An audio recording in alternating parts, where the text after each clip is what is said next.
ብሪክስ ከቅርብ ጊዜ ወዲህ በዓለም ካሉ የስብስብ ኃይሎች መካከል በህዝብ ብዛት በኢኮኖሚ አቅሙ በመደመጥ አቅሙ እያደገ የመጣ ግሩፕ ነው። Yooyyaa jennee akkam jirtu hordoftoota keenya nageenyi keenya bakka jirtanitti isin haqa qabu jecha mee har'a waa'ee BRICS qabannee isiniif dhiyaannee BRICS maali? BRICS maal akka ta'e bal'inaan ilaalla jechuudha. Jalqaba irratti immoo waa'ee footoo as amma iskiriinii irratti argaa jirtan kana booda walitti himnee waa'ee footoo kanaas bal'inaan haasofna jechuudha. Amma gara BRICS kan jedhamu kun maqaa biyyoota gurguddoo kan bakka bu'udha. Biyyoonni kunniinis BRICS Biraazil, Raashiyaa yookaan immoo Ruusiyaa isa jennu, Indiyaa fi Chaayinaa, Saawus Afrikaa bakka bu'a jechuudha. Biyyoonni kun gabrummaa doolaara waggaa hedduuf ture jalaa bahuuf waliigaltee irra gahaniiru. Kana jechuun tireediin yookaan immoo daldalli addunyaa guddaan kan ittiin adeemsifamu yeroo har'aa kaaransii doolaaraan waan ta'eef, kun maal jechuudha? Biyyoonni addunyaa hundinuu kaaransii maallaqa kan mataa isaanii qabu. Ta'us garuu biyya garagaraatti daldaluuf dirqama doolaara isaan barbaachisa yookaan tireed gochuuf doolaara isaan barbaachisa. Doolaara malee biyya bakkee waan bituun baay'ee ulfaataadha. Doolaara argachuunis akkasuma ulfaata. Rakkoo dinagdee biyya keenyaa dabalatee addunyaa joonjessaa jirudha dhimmi kun. Utuu doolaarri hojiirra hin oolin daldalaaf warqii ይህ ግሩፕ እያደገ ከመጣ በኋላ ከ40 የማያንሱ ሀገራት ብሪክስን ለመቀላቀል ፍላጎት አሳይተዋል። ከነዚህ ውስጥ 6 ሀገራት በአሁኑ መመዘኛ አሟልተው የብሪክስ አባል መሆን ችለዋል። doolaara malee biyya bakkee waan bituun baay'ee ulfaataadha. Doolaara argachuunis akkasuma ulfaata. Rakkoo dinagdee biyya keenyaa dabalatee addunyaa joonjessaa jirudha dhimmi kun. Utuu doolaarri hojiirra hin oolin daldalaaf warqii yookaan immoo gold fayyadamaa turan addunyaan jechuudha. Warqii sababa fayyadamuun sababa cimaa deemeef Ameerikaan doolaara isheetti akka daldalamu murteessite. Pireezidaantii Ameerikaa Nikson erga hojiirra oolchee booda biyyoonni akka balleessu sodaachisaa itti dheekkamaa ture. Booda garuu addunyaan guutuun itti fayyadamuuf dirqamte. Ameerikaanis addunyaa harka ishee jala galchite. Amma garuu biyyoonni hedduun gabrummaa kana jalaa bahaa jiru. ይህ ለኢትዮጵያና ለኢትዮጵያ ሕዝብ ብሎም ለአፍሪካ ትልቅ ኩራትና የዲፕሎማቲክ ድል ነው። አንደኛ ኢትዮጵያ ስትመረጥ ታሪኳ፣ የህዝብ ብዛቷ በተለይ አሁን በዓለም ላይ ከፍተኛ እድገት እያመጡ ካሉ አገራት ጥቂት ሀገራት መካከል አንዷ መሆኗ በእነዚህ ሀገራት ስለታመነበት ነው። ኢትዮጵያ ውስጥ ያለው የግሪን ሌጋሲ ግሪን ኢነርጂ በአግሪካልቸር ራስን ለመቻል እየተደረገ ያለው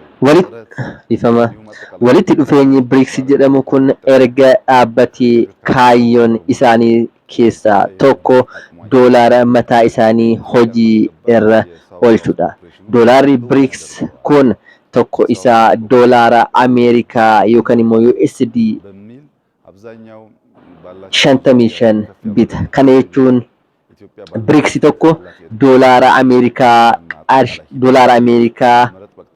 qarshii 55tti sharafama jechuudha.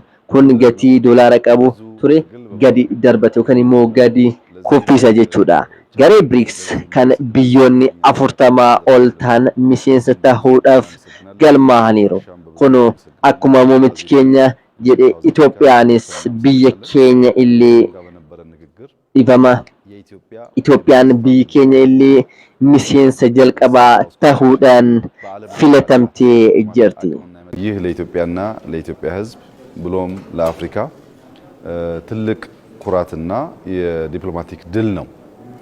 አንደኛ ኢትዮጵያ ስትመረጥ ታሪኳ፣ የህዝብ ብዛቷ ኮኦፕሬሽን kun mootummaa Ameerikaaf mataa bowwoo guddaadha.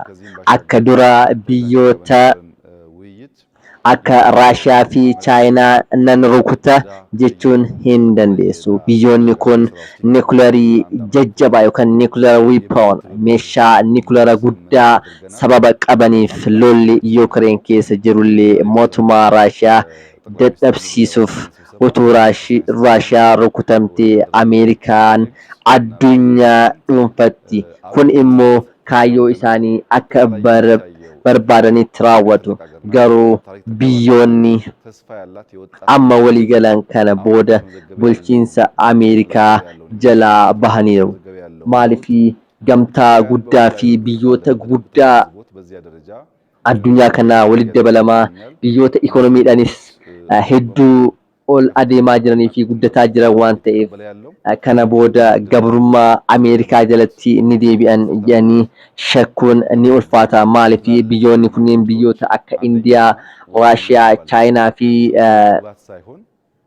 South Afrikaa dabalata waan ta'eef biyyoonni kunneen immoo biyyoota baay'ee paawarii qabanii fi biyyoota gurguddoo waan ta'aniif Ameerikaa jalatti ni gabroomuuf ni ulfaata. Biyyi keenyallee akkuma dura daldalaaf doolaara dhabdee hin rakkattu. Guddinni ishee yoo Waaqayyo jedhe kana booda jalqaba. Maaliifii ጠንካራ እንዲሆን አድርጓል። ይሄ በጣም ትልቅ ድል ነው ለመላው ኢትዮጵያ ሕዝብ።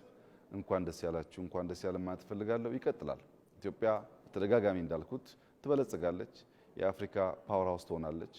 በአፍሪካ ውስጥ ትልቅ ተደማጭነት ካላቸው ሀገራት ትሆናለች። daldalma guyyaa har'aa yoo fudhanne doolaarii tokko qarshii 100 ol taree jira. Karaa black marketiin jechuudha dhiifama.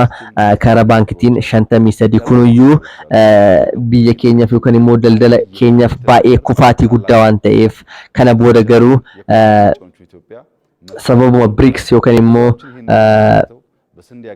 miseensa ta'uu BRICS ishee kanaaf wantoonni hedduun ni jijjiirama jennee yaadna.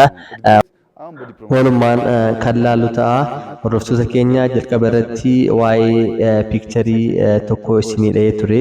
Isaanis piikcharii yookaan immoo footoo muummicha keenya Abiy Ahmedii fi muummicha ministeera Eertiraa Isaayyaas Afwerqii waa'ee piikcharii kana waa tokko isinitti himee ture.